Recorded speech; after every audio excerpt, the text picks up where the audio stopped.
My husband abandoned me to be with his dying ex-girlfriend because she is family.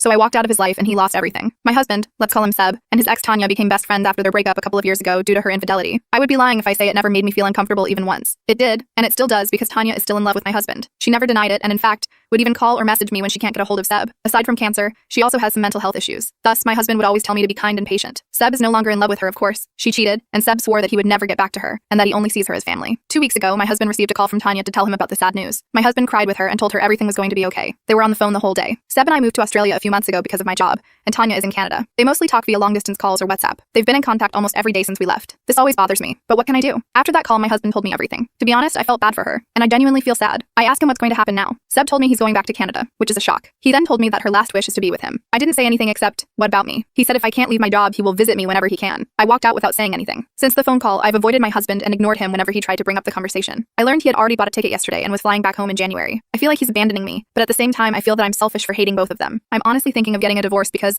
obviously he's choosing her over me, but at the same time, I thought of why my husband is so attached to her. I feel sick and confused. I want to call her, yell at her for ruining my marriage, for trying to steal my husband from me, for using her sickness to get what she wants, for being a bee. I'm so mad at both of them. What did I do to deserve this? Update. Seb flew back to Canada in January last year. Before he flew, we talked about the situation and I told him I've been in contact with the divorce lawyer. He was surprised. He said he didn't expect me to leave him just because he needed to be with his family. I remember that at the time, all I felt was anger. I was so mad that he's making it sound like I'm the bad person. Nevertheless, the conversation didn't end well. He left without closure, but said he would be back in March. I was left alone. January to March last year were the darkest days of my life. I knew I did nothing wrong, but I blamed myself for everything.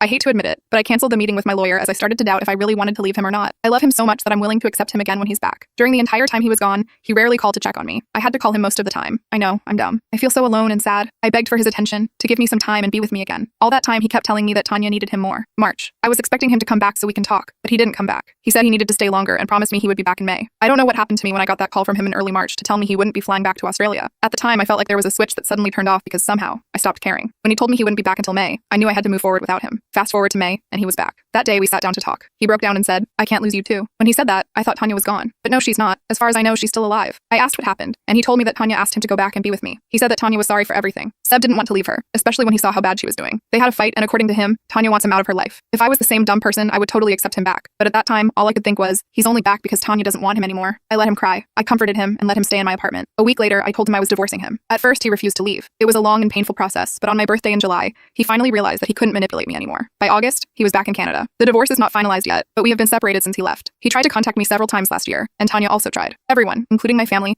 tried to convince me to give him a second chance. But that day in March, when I finally returned to my senses, I knew nothing could make me change my mind. Last year was a major turning point of my life. Seb still bothers me occasionally, but he knows I couldn't care less anymore. Our common friends have told me that he's not doing well. He became an alcoholic and couldn't get a good job because of it. He's mostly couch surfing because Tanya doesn't want him to live